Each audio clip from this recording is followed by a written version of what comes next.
ஓம் சாந்தி. September 24, 2025. காலை முரளி பாப்தாதா, மதுபன். இனிமையான குழந்தைகளே, தந்தை உங்கள் மின்கலன்களை, பேட்டரியை சக்தி ஊட்டுவதற்காக வந்துள்ளார். நீங்கள் எந்த அளவிற்கு நினைவில் நிலைத்திருக்கின்றீர்களோ அந்த அளவிற்கே உங்கள் பேட்டரி தொடர்ந்தும் சக்தியூட்டப்படும். கேள்வி: உங்கள் சத்திய படகிற்கு புயல்கள் வருவது ஏன்? பதில்: இந்த நேரத்தில் பல செயற்கையான மக்கள் உள்ளதால் ஆகும். தங்களை சிலர் கடவுளென்று அழைக்கிறார்கள் மற்றும் சிலர் தங்கள் மாயாஜால சக்தியை காட்டுகிறார்கள். இதனாலேயே மக்களால் உண்மையை இனம் காண முடியாதுள்ளது. அவர்கள் சத்திய படகை ஆட்டுவதற்கு முயற்சிக்கிறார்கள். எனினும் உங்கள் சத்திய படகு என்றுமே தாழாது என உங்களுக்கு தெரியும். இன்று தடைகளை உருவாக்குபவர்கள் இங்கு மாத்திரமே சத்கதிக்கான பாதையை தம்மால் பெற முடியும் என்றும், அனைவருக்குமாக இருக்கின்ற ஒரே ஒரு கடை இதுவாகும் என்பதையும் நாளை புரிந்து கொள்வார்கள். ஓம் சாந்தி. ஆத்மாக்களாகிய நீங்கள் உயிர்கள் என குழந்தைகளாகிய உங்களுக்கு கூறப்பட்டுள்ளது. ஏனெனில் உயிரே தனது காதுகளின் மூலம் கேட்கின்றார். ஆத்மாவே அனைத்தையும் கிரகிக்கின்றார். தந்தையின் ஆத்மா இந்த ஞானத்தினால் நிரம்பி இருக்கின்றார். குழந்தைகளாகிய நீங்களும் இந்த பிறவியில் ஆத்ம உணர்வுடையவர்கள் ஆக வேண்டும். துவாபர யுகத்திலிருந்து பக்தி மார்க்கத்தில் நீங்கள் 63 பிறவிகளாக ஷரீர உணர்வுடையவராக இருந்தீர்கள். அங்கே ஆத்மா என்றொருவர் இருக்கின்றார் என நீங்கள் அறிந்திருந்த போதிலும் ஆத்மா என்றால் என்ன என்பதை நீங்கள் அறிந்திருக்கவில்லை. ஆத்மாவே ஷரீரத்தினுள் பிரவேசிக்கின்றார். ஆத்மாவே துன்பத்தை அனுபவம் செய்கின்றார். தூய்மையற்ற ஆத்மா அல்லது தூய ஆத்மா என கூறப்பட்டுள்ளது. தூய்மையற்ற பரமாத்மா என கூறப்படுவதை நீங்கள் என்றுமே கேள்விப்பட்டதில்லை. கடவுள் அனைவரிலும் இருப்பாராயின் தூய்மையற்ற பரமாத்மா என கூறப்பட்டிருக்கும். ஆகவே ஆத்ம உணர்வுடையவர் ஆகுவதே பிரதான விஷயமாகும். ஆத்மாக்கள் எவ்வளவு சின்னம் சிறியவர்கள் என்பதும், எவ்வாறு ஆத்மாக்கள் தங்களுக்குள் முழு பாகத்தையும் பதிந்துள்ளார்கள் என்பதும் எவருக்குமே தெரியாது. நீங்கள் புதிய விஷயத்தை கேள்விப்படுகின்றீர்கள். தந்தை மாத்திரமே உங்களுக்கு இந்த நினைவு யாத்திரையை கற்பிக்கின்றார். வேறு எவராலும் இதனை கற்பிக்க முடியாது. மீண்டும் மீண்டும் உங்களை ஓர் ஆத்மாவாக கருதுவதற்கு முயற்சி செய்ய வேண்டும். பேட்டரி மூலமாக தொழில்படுகின்ற அவசர கால விளக்கு உங்களிடம் உள்ளது. அது சக்தியூட்டப்பட்டுள்ளது. தந்தை அனைத்தையும் விட அதிமேலான சக்தி நிறைந்தவராவார். பற்பல ஆத்மாக்கள் உள்ளனர். அவர்கள் அனைவரும் அந்த மேலான சக்தியிடமிருந்து சக்தியை நிரப்பிக்கொள்ள வேண்டும். தந்தையே சர்வசக்திவான் ஆவார். ஆத்மாக்களாகிய நாங்கள் அவருடன் யோகம் செய்யாமல் எவ்வாறு எங்கள் பேட்டரி சக்தியூட்டப்படும்? உங்களின் பேட்டரி சக்தி இழப்பதற்கு ஒரு முழு சக்கரமும் எடுக்கிறது. இப்பொழுது பேட்டரி சக்தியூட்டப்பட வேண்டும். உங்கள் பேட்டரி சக்தி இழந்துவிட்டது என்பதால் இப்பொழுது அது சக்தியூட்டப்பட வேண்டும் என குழந்தைகளாகிய உங்களுக்கு புரிகின்றது. எவ்வாறு? பாபா கூறுகின்றார், என்னுடன் யோகம் செய்யுங்கள். இது மிகவும் இலகுவாக புரிந்து கொள்ளக்கூடிய விஷயமாகும். தந்தை கூறுகின்றார், ஆத்மாக்களாகிய நீங்கள் உங்கள் புத்தியின் யோகத்தை என்னுடன் இணைத்துக் கொள்ளும் பொழுது சக்தியால் நீங்கள் நிரப்பப்பட்டு சதோ பிரதானம் ஆகுவீர்கள். இக்கல்வி ஒரு வருமானத்தை கொடுக்கிறது. நினைவின் மூலமாக நீங்கள் தூய்மையாகுவதுடன் உங்கள் ஆயுட்காலமும் நீடிக்கிறது. உங்கள் பேட்டரி சக்தியூட்டப்படுகிறது. தந்தையை நீங்கள் எந்த அளவிற்கு நினைவு செய்கின்றீர்கள் என உங்களை நீங்கள் சோதிக்க வேண்டும். நீங்கள் தந்தையை எந்த அளவிற்கு நினைவு செய்கின்றீர்கள் என்பதை மறந்துவிடும் பொழுது உங்களின் பேட்டரி சக்தியை இழந்து விடுகிறது. வேறு எவருமே உண்மையான தொடர்பை கொண்டிருப்பதில்லை. குழந்தைகளாகிய நீங்கள் மாத்திரமே உண்மையான தொடர்பை கொண்டிருக்கின்றீர்கள். தந்தையை நினைவு செய்யாது விட்டால் எவ்வாறு ஒருவரின் தீபம் ஒளியேற்றப்படும்? ஒரே ஒரு தந்தையே உங்களுக்கு இந்த ஞானத்தை கொடுக்கின்றார். இந்த ஞானம் பகல் என்றும் பக்தி இரவு என்றும் உங்களுக்கு தெரியும். பின்னர் இரவில் விருப்பமின்மை ஏற்படும் பொழுது பகல் ஆரம்பமாகிறது. தந்தை கூறுகின்றார், இரவை மறந்து பகலை நினைவு செய்யுங்கள். சொர்க்கம் பகலாகும், நரகம் இரவாகும். குழந்தைகளாகிய நீங்கள் இப்பொழுது உயிருள்ள ரூபத்தில் இருக்கின்றீர்கள். இந்த ஷரீரங்கள் அழியக்கூடியவை. அவை மண்ணால் ஆக்கப்பட்டவை. அவை மண்ணோடு மண்ணாகிவிடும். ஆத்மாக்கள் அழிவற்றவர்கள். ஆனாலும் மின்கலம் சக்தியை இழந்து விடுகிறது. இப்பொழுது நீங்கள் மிக விவேகமானவர்களாக ஆகின்றீர்கள். நாங்கள் எங்கிருந்து வந்தோமோ அந்த வீட்டிற்கே உங்கள் புத்திகள் தொடர்ந்தும் செல்கின்றன. இப்பொழுது சூட்சும உலகை பற்றி எங்களுக்கு தெரியும். விஷ்ணு 4 கரங்களுடன் சித்தரிக்கப்பட்டுள்ளார். மனிதர்களுக்கு 4 கரங்கள் இருக்க முடியாது. பிரம்மாவும் சரஸ்வதியும் பின்னர் லக்ஷ்மியும் நாராயணரும் ஆகுவதனாலேயே விஷ்ணுவிற்கு 4 கரங்கள் கொடுக்கப்பட்டுள்ளது என்பது எவரது புத்தியிலும் பிரவேசிப்பதில்லை. இந்த விஷயங்களை தந்தையை தவிர வேறு எவராலும் விளங்கப்படுத்த முடியாது. ஆத்மா இவ்வாறான சமஸ்காரங்களினால் நிரப்பப்பட்டுள்ளார். ஆத்மாவே தமோ பிரதானிலிருந்து சதோ பிரதானம் ஆகின்றார். ஆத்மாக்கள் அனைவரும் தந்தையை அழைக்கின்றார்கள். ஓ பாபா, நாங்கள் சக்தியை இழந்துவிட்டோம். இப்பொழுது வாருங்கள். ஏனெனில் நாங்கள் சக்தியூட்டப்பட விரும்புகின்றோம். தந்தை இப்பொழுது கூறுகின்றார், எந்த அளவிற்கு நீங்கள் நினைவில் நிலைத்திருக்கின்றீர்களோ அதற்கு ஏற்பவே நீங்கள் சக்தியை பெறுவீர்கள். நீங்கள் தந்தையின் மீது அதிக அளவு அன்பை கொண்டிருக்க வேண்டும். பாபா, நான் உங்களுக்கு உரியவன். உங்களுடனேயே வீடு திரும்புவேன். இது மணவாளனின் பெற்றோர் வந்து அவளது பெற்றோரின் வீட்டிலிருந்து மணவாட்டியை அழைத்து செல்வது போன்றுள்ளது. இங்கே நீங்கள் இப்பொழுது உங்களை அலங்கரிப்பதற்கு 2 தந்தையரை பெற்றிருக்கின்றீர்கள். அலங்காரம் மிக நன்றாக இருக்க வேண்டும். அதாவது நீங்கள் நற்பண்புகள் அனைத்தினாலும் நிறைந்திருக்க வேண்டும். உங்களையே கேளுங்கள், நான் ஏதாவது குறைபாடுகளை கொண்டிருக்கின்றேனா? மனதில் புயல்கள் இருந்தாலும் சோதனை செய்யுங்கள். பிழையான செயல்கள் எதையாவது நான் செய்கின்றேனா? எவருக்காவது நான் துன்பத்தை விளைவித்தேனா? தந்தையே துன்பத்தை அகற்றி சந்தோஷத்தை அருள்பவர். நாங்களும் அனைவருக்கும் சந்தோஷத்திற்கான பாதையை காட்ட வேண்டும். பாபா உங்களுக்கு தொடர்ந்தும் அதை செய்வதற்கான பல வழிகளை காட்டுகின்றார். நீங்கள் சேனைகள். உங்கள் பெயர் பிரஜாபிதா பிரம்மா குமார்களும் குமாரிகளும் ஆகும். வருகின்ற எவரிடமும் கேளுங்கள், நீங்கள் எங்கிருந்து வருகின்றீர்கள்? நீங்கள் யாரிடம் வருகின்றீர்கள்? அவர்கள் பதிலளிக்கிறார்கள், நாங்கள் பிரம்மா குமார்கள் குமாரிகளிடம் வந்துள்ளோம். அச்சா, பிரம்மா யார்?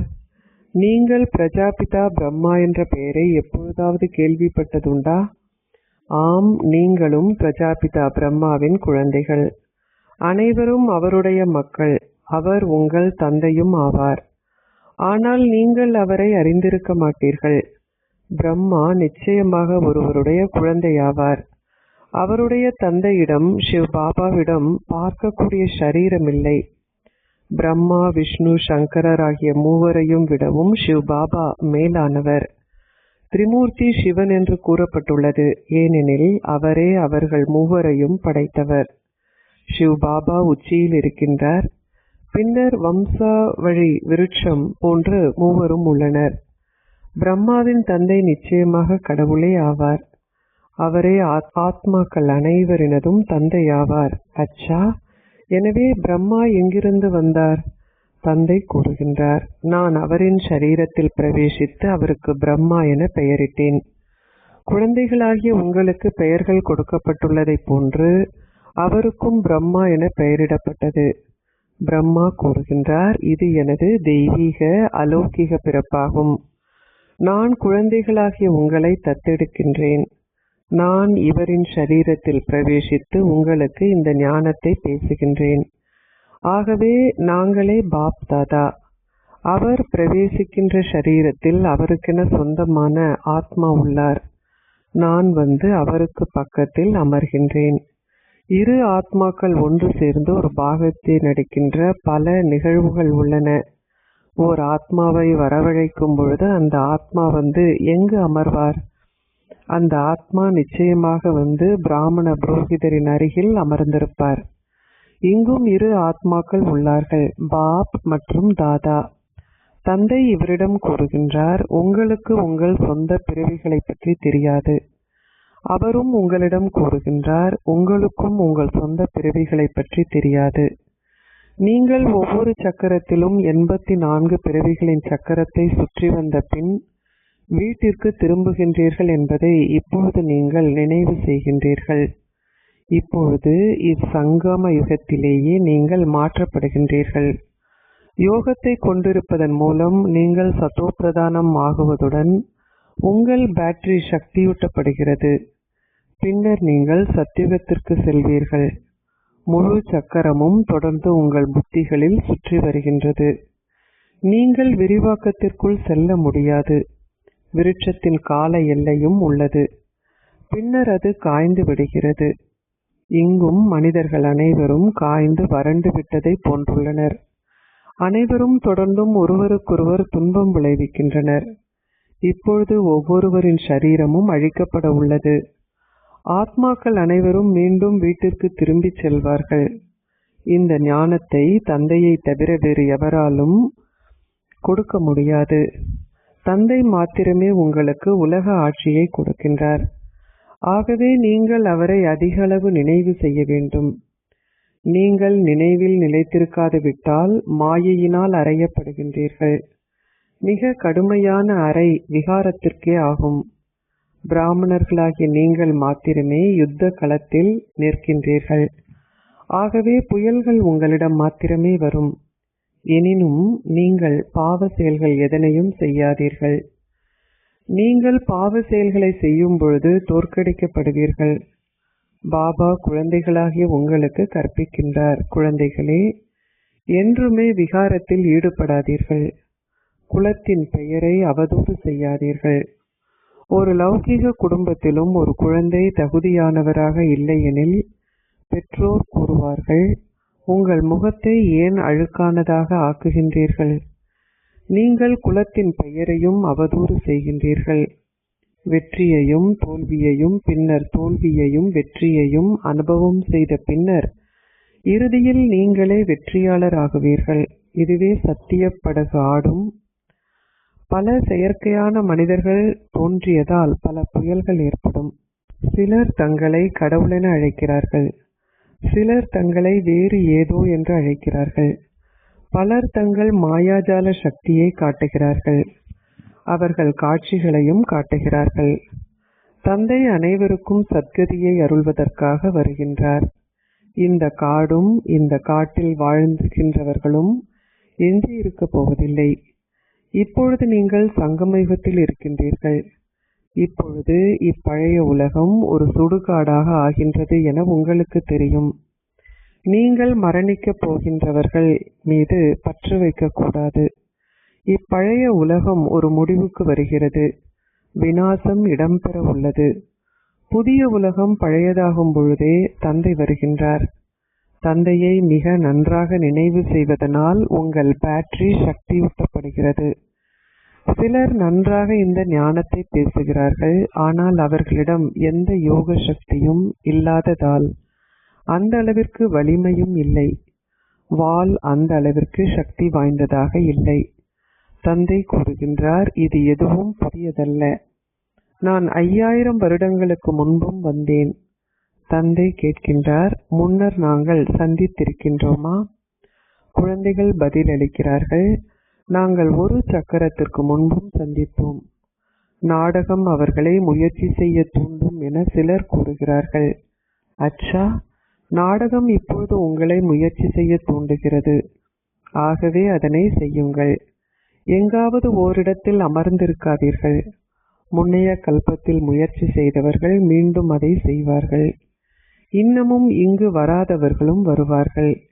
இந்த பாதையில் வந்த பின் விட்டு சென்று திருமணம் செய்தவர்களும் அது நாடகத்தில் அவர்களுடைய பாகமாக இருந்தால் மீண்டும் இங்கு வந்து முயற்சி செய்வார்கள்.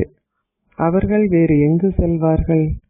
அனைவரும் மீண்டும் தங்கள் வாளை தொங்கவிட்டு கொண்டு தந்தையிடமே வர வேண்டும்.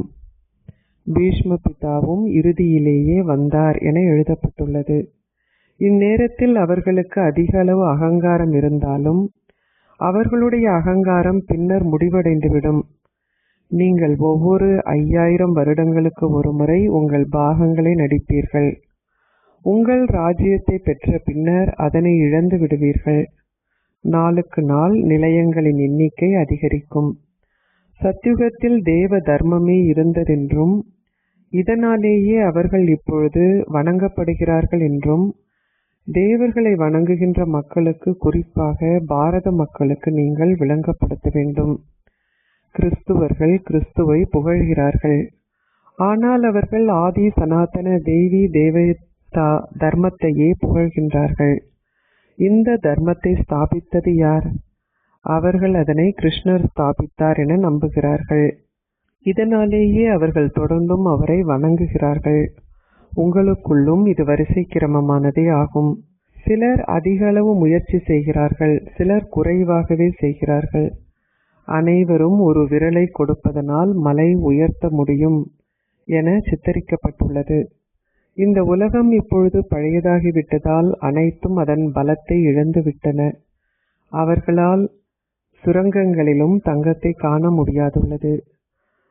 சொர்க்கத்தில் தங்கத்தினால் ஆன மாளிகைகள் உள்ளன. ஆனால் இப்பொழுது அரசாங்கம் தனது கடன்களை தீர்க்க முடியாமல் சினமடைகிறது. அங்கு அதிக அளவு செல்வம் உள்ளது. அங்கு சுவர்கள் வைரங்களாலும் இரத்தினங்களாலும் பதிக்கப்பட்டுள்ளன. அனைத்துமே வைரங்களால் பதிக்கப்பட்டிருக்க வேண்டும் என்பதில் மக்கள் ஆர்வமாக உள்ளார்கள். அங்கு செல்வதற்கு எவ்வித குறையும் இல்லை. அங்கு பொக்கிஷங்கள் பெருமளவில் நிறைந்திருக்கும். அலாவுதீனும் அற்புத விளக்கும் பற்றிய ஒரு நாடகமும் நடிக்கப்படுகிறது. விளக்கை உரசியதும் ஒரு முழுமையான மாளிகை தோன்றும். இங்கும் ஒரு தெய்வீக காட்சியை நீங்கள் பெற்றதும் நீங்கள் சொர்க்கத்திற்கு செல்வீர்கள். அங்கு நீங்கள் வைரங்களினால் பதிக்கப்பட்ட புல்லாங்குழல் போன்றவையுடன் இளவரசர்கள் இளவரசிகளை காணலாம். அத்தகைய ஆபரணங்களை எவராவது இங்கே அணிவாராயின் அவை கொள்ளையடிக்கப்பட்டுவிடும். அந்த நபரை குத்திவிட்டு அவரிடமிருந்து கொள்ளையடிப்பார்கள். அத்தகைய விஷயங்கள் இங்கு இடம்பெறுவதில்லை. இந்த உலகம் மிகவும் பழையதும் தீயதும் ஆகும். லக்ஷ்மி நாராயணரது உலகம் மிகவும் அற்புதமானதும் அழகானதும் ஆகும். அங்கு வைரங்களினாலும் இரத்தினங்களினாலும் பதிக்கப்பட்ட மாளிகைகள் இருக்கும். அவர்கள் மட்டும் தனியே அங்கே இருக்க மாட்டார்கள். அதுவே சொர்க்கமென அழைக்கப்படுகிறது. உண்மையில் நீங்களே சொர்க்கத்தின் அதிபதிகளாக இருந்தவர்கள் என்பதை நீங்கள் அறிவீர்கள். நாங்கள் சோமநாதருக்கு ஆலயம் கட்டினோம். நீங்கள் என்னவாக இருந்தீர்கள் என்றும் பின்னர் பக்தி மார்க்கத்தில் எப்படி நீங்கள் ஆலயங்களை கட்டி வழிபட்டீர்கள் என்பதையும் நீங்கள் புரிந்து கொள்கிறீர்கள். உங்கள் 84 பிறவிகளின் இந்த ஞானம் ஆத்மாக்களாகிய உங்களிடம் உள்ளது. அங்கு அதிகமான வைரங்களும் இரத்தினங்களும் இருந்தன. அவை அனைத்தும் எங்கே சென்றன? படிப்படியாக அனைத்தும் முடிவடைந்து விட்டது. முஸ்லிம்களால் அதிக அளவு கொள்ளையடிக்கப்பட்டது. அவர்கள் வைரங்களை கல்லறைகளில் பதித்தார்கள். அத்துடன் தாஜ்மஹால் போன்றவற்றையும் கட்டினார்கள். பிரிட்டானிய அரசாங்கம் வந்து அதனை தோண்டி எடுத்து சென்றார்கள். இப்பொழுது எதுவுமே இல்லை. பாரதம் இப்பொழுது ஏழ்மையடைந்து விட்டதால் தொடர்ந்து கடன்கள் எடுக்க வேண்டியுள்ளது. உங்களால் தானியம், சீனி அல்லது எதையும் பெற முடியாமல் உள்ளது. உலகம் இப்பொழுது மாற வேண்டும். எனினும் அதற்கு முன்னர் ஆத்மாக்களாகிய உங்களின் பேட்டரி சத்துவ பிரதானம் ஆகுவதற்கு நீங்கள் சக்தியூட்டப்பட வேண்டும். நீங்கள் நிச்சயமாக தந்தையை நினைவு செய்ய வேண்டும். உங்கள் புத்தியின் யோகம் தந்தையுடன் இணைக்கப்பட்டிருக்க வேண்டும். அவரிடமிருந்தே நீங்கள் உங்கள் ஆஸ்தியை பெற வேண்டும். இதிலேயே மாயை உங்களுடன் போரிடுகின்றாள். முன்னர் நீங்கள் இந்த விஷயங்களை புரிந்து கொள்ளவில்லை. மற்றோரை போன்றே நீங்களும் இருந்தீர்கள். நீங்கள் இப்பொழுது சங்கமயுகத்தில் இருக்கின்றீர்கள். ஆனால் மற்ற அனைவரும் கலியுகத்தில் உள்ளார்கள். உங்கள் மனதில் தோன்றுவதையெல்லாம் நீங்கள் தொடர்ந்தும் கூறுவதாக மக்கள் கூறுகிறார்கள். எனினும் பல யுக்திகள் உள்ளன. அவற்றை பயன்படுத்தி மற்றவர்களுக்கு விளங்கப்படுத்தலாம். நாளடைவில் உங்கள் எண்ணிக்கை அதிகரிக்கும். பாபா இப்பொழுது ஒரு பெரிய பல்கலைக்கழகத்தை திறக்கின்றார். அங்கு விளங்கப்படுத்துவதற்கு படங்கள் தேவைப்படுகின்றன. நீங்கள் மேலும் முன்னேறும் பொழுது இப்படங்கள் அனைத்தும் டிரான்ஸ்லேட் வடிவத்தில் இருக்கும். அப்பொழுது விளங்கப்படுத்துவதற்கு உங்களுக்கு மிகவும் இலகுவாக இருக்கும். நீங்கள் தந்தையின் நினைவுடனும் அவரின் ஞானத்துடனும் மீண்டும் ஒரு முறை உங்கள் ராஜ்யத்தை ஸ்தாபிக்கின்றீர்கள் என்பது உங்களுக்கு தெரியும். மாயை இடையில் புகுந்து உங்களை அதிகளவில் ஏமாற்றுகின்றாள்.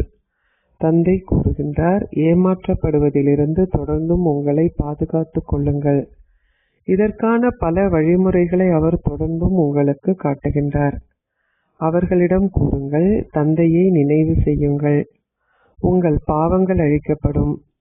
அப்பொழுது நீங்கள் இந்த லக்ஷ்மி நாராயணன் போல் ஆகுவீர்கள். இந்த பேட்ச் போன்றவற்றை கடவுளே செய்துள்ளார். ஆகவே அவற்றுக்கு அதிக மதிப்பு கொடுக்க வேண்டும். அச்சா, இனிமையிலும் இனிமையான அன்பிற்குரிய, எப்பொழுதோ காணாமல் சென்று இப்பொழுது கண்டெடுக்கப்பட்டிருக்கும் குழந்தைகளுக்கு உங்கள் தந்தை தாயாக இருக்கும் பாப் தாதாவின் அன்பும் நினைவுகளும் காலை வந்தனங்களும். ஆன்மீக தந்தை ஆன்மீக குழந்தைகளுக்கு நமஸ்தே கூறுகின்றார். ஆன்மீக குழந்தைகள் ஆன்மீக தந்தைக்கு நமஸ்தே கூறுகின்றோம். தாரணைக்குரிய சாரம் 1. சகல நற்குணங்களாலும் உங்களை அலங்காரம் செய்யுங்கள். எவருக்கும் என்றுமே துன்பம் விளைவிக்காதீர்கள். சந்தோஷத்திற்கான பாதையை அனைவருக்கும் காட்டுங்கள். 2. முழு உலகமும் ஒரு இடுகாடு போல் ஆகிவிட்டது. எனவே அதன் மீது பற்று வைக்காதீர்கள். நீங்கள் இப்பொழுது மாற்றப்படுகின்றீர்கள் என்ற விழிப்புணர்வுடன் எப்பொழுதும் இருங்கள். ஏனெனில் இப்பொழுது நீங்கள் புதிய உலகிற்கு செல்ல வேண்டும். ஆசீர்வாதம். நீங்கள் பாப்தாதாவின் பாதுகாப்பு குடையின் உரிமையை பெற்று சதா மாயையில் இருந்தும் தடைகளில் இருந்தும் பாதுகாப்பாக இருப்பீர்களாக. பாப்தாதாவின் நீண்ட காலம் காணாமல் சென்று இப்பொழுது கண்டெடுக்கப்பட்டுள்ள அதி அன்பிற்குரிய குழந்தைகளுக்கு பாப்தாதாவின் பாதுகாப்பு குடைக்கான உரிமை உள்ளது. மாயைக்கு அந்த குடையின் கீழ் வருவதற்கான சக்தி கிடையாது. இத்தகைய குழந்தைகள் சதா மாயையின் மீது வெற்றி பெறுகிறார்கள். நினைவென்னும் ரூபத்தில் பாதுகாப்பு குடையானது உங்களை சகல தடைகளில் இருந்தும் பாதுகாப்பாக வைத்திருக்கிறது. எந்த வகையான தடையும் இந்த பாதுகாப்பு குடையின் கீழ் இருப்பவர்களிடம் வர முடியாது. பாதுகாப்பு குடையின் கீழ் இருப்பவர்களுக்கு அனைத்திலும் மிகவும் கடினமான விஷயங்கள் கூட இலகுவாகிவிடும். மலை போன்ற பெரிய சூழ்நிலைகளும் பஞ்சை போல் அனுபவம் செய்யப்படும். ஸ்லோகம். கடவுளாலும் மக்களாலும் உங்களாலும் நேசிக்கப்படுவதற்கு திருப்தி என்ற நற்குணத்தை கிரகியுங்கள். அவ்யக்த இஷாரா. இப்பொழுது அன்பென்னும் அக்னியை ஏற்றி உங்கள் யோகத்தை எரிமலையாக்குங்கள். குறிப்பாக நினைவு யாத்திரையை சக்தி வாய்ந்ததாக்குங்கள். இந்த ஞானத்தின் சுரூபமாக இருப்பதை அனுபவம் செய்யுங்கள். மேன்மையான ஆத்மாக்களான உங்களின் தூய நன்மை செய்யும் மனோபாவமும் சக்தி வாய்ந்த சூழலும் அழைத்து கொண்டிருக்கின்ற பரிதவிக்கும் அலைந்து திரியும் ஆத்மாக்களுக்கு ஆனந்தம், அமைதி, சக்தியின் அனுபவத்தை கொடுக்கும். ஓம் சாந்தி.